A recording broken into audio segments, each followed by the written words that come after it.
ADC ভোটে জয়ের ডাক দিলেন মুখ্যমন্ত্রী। জনজাতি উন্নয়নে বিজেপির প্রতিশ্রুতির স্পষ্টীকরণ। বিরোধীদের বিরুদ্ধে দুর্নীতির অভিযোগ তুলে সরব মুখ্যমন্ত্রী মানিক সাহা। আসন্ন এডিসি নির্বাচনকে সামনে রেখে উত্তর ত্রিপুরার কাঞ্চনপুরের দশদা বাজারে অনুষ্ঠিত হলো বিজেপির এক বিজয় সংকল্প সভা। সভায় উপস্থিত ছিলেন রাজ্যের মুখ্যমন্ত্রী মানিক সাহা। বিজেপি কাঞ্চনপুর মণ্ডলের উদ্যোগে আয়োজিত এই সভা ছিল দলীয় প্রার্থী শৈলেন্দ্র নাথের সমর্থনে শক্তি প্রদর্শনের মঞ্চ। সভায় বিপুল সংখ্যক কর্মী ও সমর্থকদের উপস্থিতিতে গোটা এলাকা রাজনৈতিক উত্তেজনায় মুখর ছিল। উপস্থিত ছিলেন বাগবাসা কেন্দ্রের বিধায়ক যাদবলাল নাথ, বিজেপির উত্তর জেলা সভাপতি কাজল দাস এবং মন্ডল সভাপতি বীরেন্দ্র কর সহ অন্যান্য নেতৃত্ব।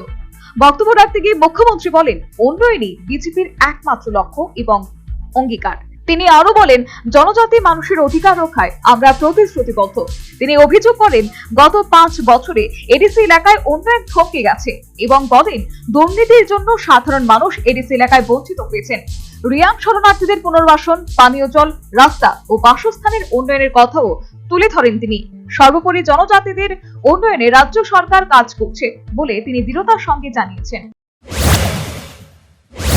ফ্রি উগ্রপন্থী মুক্ত উগ্রপন্থী হয়েছে, তাদেরকে 250 কোটি টাকা তাদেরকে প্যাকেজ দেওয়া হয়েছে বিভিন্নভাবে। তাদের যে ফিক্সড ডিপোজিট থেকে শুরু করে তাদের থাকার ব্যবস্থা, খাওয়ার ব্যবস্থা, আগামী দিন কি করবে, ট্রেনিং ইত্যাদি যাওয়ার ব্যবস্থা, এগুলো তো আগে কেউ করেনি, আমাদের সরকার করছে।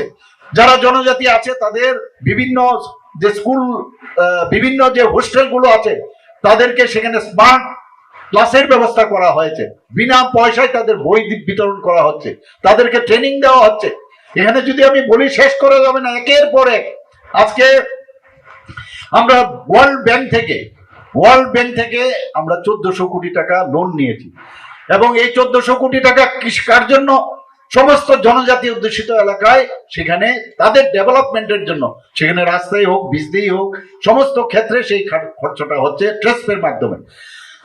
বন্ধুগণ, আপনারা জানেন যে এলিমেন্ট প্রজেক্ট যেটা ফরেস্টে হচ্ছে, প্রায় 1700 কোটি টাকা আমরা লোন নিয়েছি। কেন্দ্র ও রাজ্য সরকার যৌথভাবে কাজ করছে বলেও জানিয়েছেন মুখ্যমন্ত্রী। সব মিলিয়ে রাজনৈতিক বার্তা, কর্মীদের উৎসাহ এবং জয়ের প্রত্যয়ে কাঞ্চনপুরের এই সভা বিজেপির নির্বাচনী প্রচারে নতুন গতি এনে দিল বলে রাজনৈতিক বিশেষজ্ঞ মহল মনে করছেন। ব্যুরো রিপোর্ট, নিউজ ভান্ডার।